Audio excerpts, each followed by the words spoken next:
Shri B R M Shafeer, എനിക്ക് ഒരൊറ്റ കാര്യം കൂടി ചോദിക്കാനുണ്ട്. ഇപ്പോൾ 2015-16 സാമ്പത്തിക വർഷം KSBC നടത്തിയ ടെൻഡറിൽ പങ്കെടുക്കുന്നതിന് ബക്കാഡി ബ്രീസർ ഒരു അപേക്ഷ നൽകിയിരുന്നു.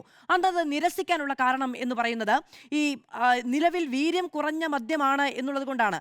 അതായത് വീര്യം കുറവാണ് എന്ന കാരണത്താലാണ് IMFL കാറ്റഗറിയിൽ ഉൾപ്പെടുത്തി ബക്കാഡി ബ്രീസറിന്റെ അപേക്ഷ നിരസിച്ചത്. 2015-16 സാമ്പത്തിക വർഷം 2015-16 സാമ്പത്തിക വർഷം അല്ലേ? അതെ. 2015 ശേഷം ഈ ഫയൽ എവിടെയൊക്കെ നീങ്ങിയെന്ന് മാധുവിന് അറിയാമോ? ഞാനിതൊന്ന് വായിച്ചോളട്ടെ. ഞാൻ എന്താണ് ചോദിക്കാൻ ഉദ്ദേശിക്കുന്നത് എന്ന് അങ്ങേക്ക് മനസ്സിലായിട്ടില്ലല്ലോ. ആ ഫയൽ നീങ്ങിയ കഥയൊക്കെ നമുക്കറിയാം. ആ ഫയല് LDF സർക്കാരിന്റെ കാലത്ത് നീങ്ങിയതും UDF സർക്കാരിന്റെ കാലത്ത് നീങ്ങിയതുമായ ഫയൽ മൂവ്മെന്റ് ഹിസ്റ്ററി അടക്കം നമുക്കറിയാം. ഒരു മിനിറ്റ്, ഞാൻ ഈ ചോദ്യം ഒന്ന് കംപ്ലീറ്റ് ചെയ്യട്ടെ. ഞാൻ എന്താ ഉദ്ദേശിക്കുന്നത് നിങ്ങൾക്ക് അല്ലാതെ അറിയാൻ കഴിയുമോ?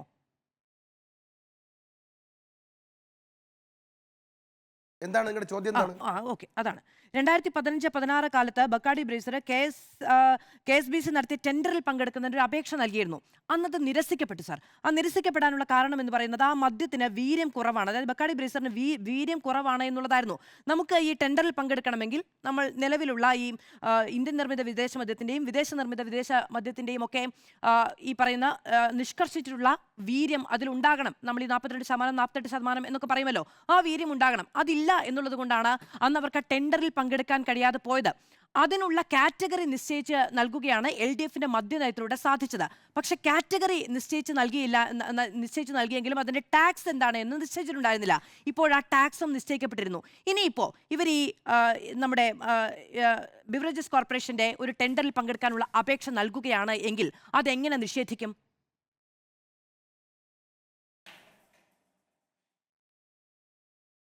അത് ഞങ്ങൾ നയപരമായ തീരുമാനമെടുത്ത് റിലീസ് ചെയ്യണ്ടേ? അല്ല, നയപരമായ തീരുമാനം ചൂണ്ടിക്കാണിച്ചുകൊണ്ടല്ല, നയം നിലവിലുണ്ട്. നയപരമായ കാര്യം ചൂണ്ടിക്കാണിച്ചുകൊണ്ടല്ല അന്നത്തെ ടെൻഡർ അനുമതി നൽകാതിരുന്നത്. അങ്ങനെ ഒരു സ്ലാബ് ഇവിടെ ഇല്ല എന്നുള്ളതും അങ്ങനെ ഒരു കാറ്റഗറി ഇവിടെ ഇല്ല എന്നുള്ളതും ചൂണ്ടിക്കാണിച്ചുകൊണ്ടായിരുന്നു. അത് രണ്ടും ഇപ്പോൾ ഉണ്ടായിരിക്കും. ഞാനതിന്റെ 4 മിനിറ്റ് ഒന്ന് കേൾക്കൂ. 1 മിനിറ്റ് കേൾക്ക്. 2017 ജൂൺ മാസം 6-ാം തീയതി എക്സൈസ് വകുപ്പ് മന്ത്രി ശ്രീ TP രാമകൃഷ്ണനാണ്, MV ഗോവിന്ദൻ പോലും അല്ല. ശ്രീ TP രാമകൃഷ്ണന് മുമ്പാകെ ഒരു കത്ത് നൽകുന്നു. ആ കത്ത് നൽകിയപ്പോഴാണ് വീര്യം കുറവാണ് എന്ന് പറഞ്ഞുകൊണ്ട് ആ ഫയൽ നിഷേധിച്ചത്. അനുമതി നിഷേധിച്ച മന്ത്രിയുടെ പേര് TP രാമകൃഷ്ണൻ, മുൻ LDFന്റെ പിന്നീട് കൺവീനറായിട്ട് വന്നയാൾ.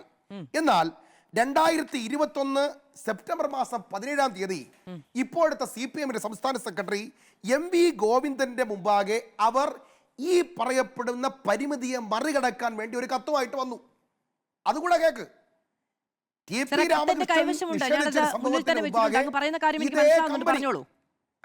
പറയട്ടെ, അത് പറയണ എന്താ കുഴപ്പം? അല്ല അങ്ങനെയല്ല. ഈ ചർച്ച മുന്നോട്ട് പോകണമെങ്കിൽ അവിടെ മുതലാണ് തുടങ്ങേണ്ടത്. 2 മിനിറ്റ് എനിക്ക് പിന്നെ അതിലേക്ക് കുഴപ്പമില്ല. 2021 സെപ്റ്റംബർ മാസം 17-ാം തീയതി MV ഗോവിന്ദൻ മുമ്പാകെ ഈ കമ്പനി വീണ്ടും കത്ത് നൽകി. 2021 നവംബർ മാസം 16-ാം തീയതി അബ്കാരി ചട്ടത്തിൽ ഭേദഗതി വരുത്തിയാൽ മാത്രമേ നടപ്പിലാക്കാൻ കഴിയൂ എന്ന ഒറ്റ കാരണത്താൽ അദ്ദേഹം അബ്കാരി ചട്ടത്തെ ഭേദഗതി ചെയ്യാൻ വേണ്ടി നിർദ്ദേശം നൽകുന്നു. ആര്? ശ്രീ MV ഗോവിന്ദൻ, CPM സംസ്ഥാന സെക്രട്ടറി. ഇപ്പോൾ 2021 നവംബർ 17 ഈ ഇൻഡസ്ട്രിയിൽ വീര്യം കുറഞ്ഞ മദ്യത്തിന് വിൽപ്പന അനുമതി തേടിക്കൊണ്ട് പിന്നെ ബക്കാഡി, SDF തുടങ്ങിയ 2 കമ്പനികൾ, ഒന്നല്ല 2 കമ്പനികൾ അപേക്ഷ കൊടുക്കുന്നു. MV ഗോവിന്ദൻ ഫയൽ എഴുതുന്നു. ഈ 2 കമ്പനികളുടെയും അപേക്ഷകൾ ഒരുമിച്ച് പിന്നെ കൊണ്ടുവന്നതിന് ശേഷം ഇതിന് എന്ത് നിർവചനം, എന്ത് പേരിടണം എന്ന് ചോദിച്ചുകൊണ്ട് നിർവചനം നടപ്പിലാക്കാൻ അല്ലെങ്കിൽ നിർവചനം രൂപീകരിച്ച് നൽകി. പിന്നെ ഒരു റിപ്പോർട്ട് അടിയന്തരമായിട്ട് സമർപ്പിക്കാൻ വേണ്ടിയിട്ട് അദ്ദേഹം MV ഗോവിന്ദൻ ഫയലിൽ കുറിച്ചത് 2021 നവംബർ മാസം 29-ാം തീയതി. നിങ്ങൾ പറഞ്ഞ 2016 നിന്നും 2021 നവംബർ മാസം 29-ാം തീയതി വന്നപ്പോൾ ശ്രീ MV ഗോവിന്ദൻ എന്ന് പറയുന്ന മന്ത്രി നയവും രൂപീകരിച്ചു, അബ്കാരി ചട്ടം ഭേദഗതിയും ചെയ്തു, അവരെ ഇതിനകത്ത് ഉൾപ്പെടുത്താനും തീരുമാനിച്ചു, പേരിടാനും തീരുമാനിച്ചു. പേരെന്താണെന്നറിയോ? Low alcoholic beverages. പേരിട്ടതാരാ? ഏത് ഫയൽ മേലാ പേരിട്ടത്? MV ഗോവിന്ദൻ. അപ്പോ ഇത് കൊണ്ടുവന്ന അപേക്ഷ കൊടുത്തത് MV ഗോവിന്ദന് മുമ്പാകെ. അദ്ദേഹം അത് സ്വീകരിക്കുന്നു, അദ്ദേഹം എഴുതുന്നു, ഇത് കൊണ്ടുവരാൻ പറയുന്നു. അതിനുശേഷം അബ്കാരി ചട്ടം ഭേദഗതി നടത്തുന്നു, അതിന് പേരിടുന്നു, അത് അടിയന്തരമായി പൂർത്തിയാക്കാൻ പറയുന്നു. ഏറ്റവും അവസാനം 2023 ജനുവരി മാസം 6-ാം തീയതി MP രാജേഷ് ഈ ഫയലിൽ എഴുതി അംഗീകരിച്ചു. അത് 2022 ജനുവരി മാസം 6-ാം തീയതി രാവിലെ 10 മണി 10:01 AM അദ്ദേഹം അംഗീകരിച്ചു. അംഗീകരിച്ചു എന്ന് പറഞ്ഞാൽ ഈ ഫയലിന് മേൽ 2 മന്ത്രിമാരാണ് തീരുമാനമെടുത്തത്. ആ തീരുമാനം MP ഗോവിന്ദനും MP രാജേഷുമാണ്. അപ്പൊ എല്ലാ നടപടിയും പൂർത്തിയാക്കി. അബ്കാരി ചട്ടം ഭേദഗതി ചെയ്ത് പേരുവിട്ട് ടാക്സ് നിർണ്ണയിക്കാൻ വേണ്ടിയിട്ട് നേരെ IGST പിന്നെ നികുതി വകുപ്പിലേക്ക് അയച്ചു. നികുതി വകുപ്പ് ആദ്യം ചോദിച്ചപ്പോൾ പറഞ്ഞു ഇല്ല, കൊടുക്കേണ്ടതില്ല, ഇവർക്ക് ടാക്സ് കുറച്ച് കൊടുത്താൽ വലിയ അപകടമുണ്ടാവും, ധനകാര്യ വകുപ്പിനെ ബാധിക്കും, കൊടുക്കേണ്ടതില്ല. ഉടനെ MP ഗോവിന്ദൻ നേരെ വീണ്ടും നികുതി വകുപ്പിന് അയച്ചു, തിരിച്ചെഴുതി കൊണ്ടുവരാൻ പറഞ്ഞു. നികുതി വകുപ്പ് 2ാമത്തെ നിർദ്ദേശം സ്വീകരിച്ചു, വീണ്ടും കൊണ്ടുവന്ന് കൊടുത്തിട്ട് പറഞ്ഞു ആവാം. അപ്പോ പേരിട്ടത് MP ഗോവിന്ദൻ, അബ്കാരി ചട്ടം ഭേദഗതി ചെയ്തത് MP ഗോവിന്ദൻ, അതിന് പിന്നെ ലോ ആൽക്കഹോളിക് ബിവറേജസ് എന്ന് പേരിട്ടു. അതിനുശേഷം നികുതി വരുത്തി, നികുതിയെ എത്ര വേണം നിശ്ചയിക്കാൻ പറഞ്ഞു. ആദ്യം നികുതി വകുപ്പ് നിഷേധിച്ചു. രണ്ടാമത് 6 മാസത്തിനകത്ത് വീണ്ടും വിളിച്ചു വരുത്തി. ആ 2ാമത് വിളിച്ചു വരുത്തിയപ്പോ ആ നികുതി നിർദ്ദേശത്തിന്റെ പേരിൽ പിന്നെ നികുതി വകുപ്പ് അനുകൂലമായി പ്രതികരിച്ചു. ആരുടെ കാലത്ത്? ഈ പറഞ്ഞ MP ഗോവിന്ദന്റെ കാലത്ത്. അവസാനം അതിൽ ഒപ്പിട്ടതാരാ? MP രാജേഷ്. MP രാജേഷിന്റെ ഒപ്പിന്റെ മുകളിൽ എന്താ എഴുതിയിരിക്കുന്നത്? ഈ തീരുമാനങ്ങൾ അംഗീകരിച്ചിരിക്കുന്നു. നിങ്ങൾക്ക് എന്ത് മനസ്സിലായി? ബക്കാടി ഫയലിന്റെ പിതാവ് ശ്രീ MP ഗോവിന്ദനാണ്. ബക്കാടി ഫയലിന് മേൽ ഒപ്പുവെച്ച അവസാനത്തെ മന്ത്രി MP രാജേഷാണ്. എല്ലാം ചെയ്തിട്ട് ഞങ്ങൾ നികുതി നിർദ്ദേശിച്ചു. ശരിയാ, ഞങ്ങൾ നികുതി എത്രയാകാം അത്ര മാത്രമേ നിങ്ങൾ ചെയ്തുള്ളൂ. അതായത് ജന്മം കിട്ടി, പേരൊക്കെ ഇട്ട് കിട്ടിയ ഈ പറയുന്ന കാര്യത്തിന് നിങ്ങൾ ഒരു നിങ്ങൾ അതിന് വിൽപ്പന നികുതി നിശ്ചയിച്ചു കൊടുക്കുക മാത്രമാണ് ചെയ്തത് സാർ. അതായത് പക്ഷെ കഴിഞ്ഞ 2-3 മാസങ്ങൾക്ക് മുമ്പ് KN ബാലഗോപാൽ ഒരു ബജറ്റ് അവതരിപ്പിച്ചിരുന്നു. ആ ബജറ്റിൽ ഈ പറയുന്ന നികുതി നിർദ്ദേശം ഉണ്ടായില്ല. അതിനുശേഷം ഫിനാൻസ് ബില്ല് വരികയും ചെയ്തിരുന്നു. ഈ കാര്യങ്ങളിലൊന്നും എന്തുകൊണ്ടായിരിക്കും ഇത് തൊടാതെ പോയത്? ഇതൊക്കെ ചെയ്യാവുന്ന ആളുകൾക്ക്, കാരണം നയത്തിൽ ഫെർമെന്റേഷനിലൂടെ ഉണ്ടാക്കുന്ന മദ്യവുമായി ബന്ധപ്പെട്ട തീരുമാനമാണ് എടുത്തിരിക്കുന്നത്. അങ്ങ് പറഞ്ഞത് ശരിയാണ്. പിന്നീടുള്ള അമെൻമെന്റിലോ അതുമായി ബന്ധപ്പെട്ട എക്സ്പ്ലനേഷനിലോ ഒന്നും ഈ ഫെർമെന്റേഷൻ എന്നുള്ള മദ്യം എന്ന കാര്യം മാത്രം പറഞ്ഞിട്ടില്ല. അതിന് വഴിയൊരുക്കാൻ പോകുന്ന തരത്തിൽ തന്നെയാണ് പിന്നീട് ഇങ്ങോട്ട് ജനറേറ്റ് ചെയ്ത് വരികയും ചെയ്തത്. പക്ഷേ ആ സർക്കാരിന്റെ അവസാന കാലത്തുണ്ടായ ബജറ്റിലോ മറ്റു കാര്യങ്ങളിലോ ഒന്നും അത് തൊടാതിരുന്നു സാർ. എന്തുകൊണ്ടായിരിക്കും? എന്തുകൊണ്ടെന്ന് പറഞ്ഞുതരാം. 2021 നിയമസഭാ തെരഞ്ഞെടുപ്പ് വരാൻ പോവാ. 2021 വരാൻ പോകുന്ന നിയമസഭാ തെരഞ്ഞെടുപ്പിന് തൊട്ട് മുമ്പ് ശ്രീ MP ഗോവിന്ദൻ അതിന്മേൽ തീരുമാനമെടുക്കാൻ കഴിയാതെ പോയി. അല്ലെങ്കിൽ ഇത് വലിയ വിവാദമാകും, പല സാമുദായിക സംഘടനകളും കൊണ്ടളവും എന്ന് കരുതി അവർ നയപരമായ തീരുമാനം എടുക്കാത്തതൊന്നുമല്ല. അല്ല, MP രാജേഷ് ഒക്കെ വന്നതിന് ശേഷം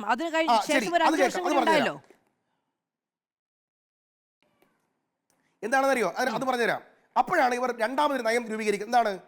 വീര്യം കുറഞ്ഞ മദ്യം, അത് മരച്ചീനി, പിന്നെ ഇങ്ങനെയുള്ള പിന്നെ ചെറുകിട കർഷകരെ സഹായിക്കാൻ എന്ന പേരിൽ ബഡ്ജറ്റിൽ അവതരിപ്പിച്ചു.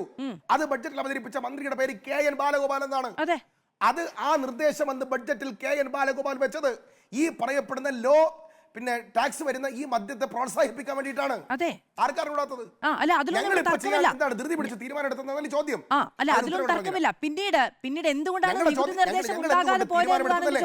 ഞങ്ങൾ എന്തുകൊണ്ട് തീരുമാനമെടുത്തല്ലേ ചോദ്യം. അല്ല, അവരെന്തുകൊണ്ട് നിർദ്ദേശം നടത്തിയില്ല എന്നതാണ് ചോദ്യം. മോഡലുണ്ട്. ഏത് മോഡലാ? അവര് നികുതി നിർദ്ദേശം നടത്താത്തത് അതിന്റേതായ കാരണം എന്താണ്? ഞങ്ങൾ എന്തുകൊണ്ട് ഇത് എടുത്തു എന്ന് ചോദിച്ചാൽ നിങ്ങൾ മറുപടി പറഞ്ഞുതരാം. അല്ലല്ല, അവര് നികുതി നിർദ്ദേശം എന്തുകൊണ്ടാണ്? ഞങ്ങൾ എന്തുകൊണ്ട് എടുത്തു?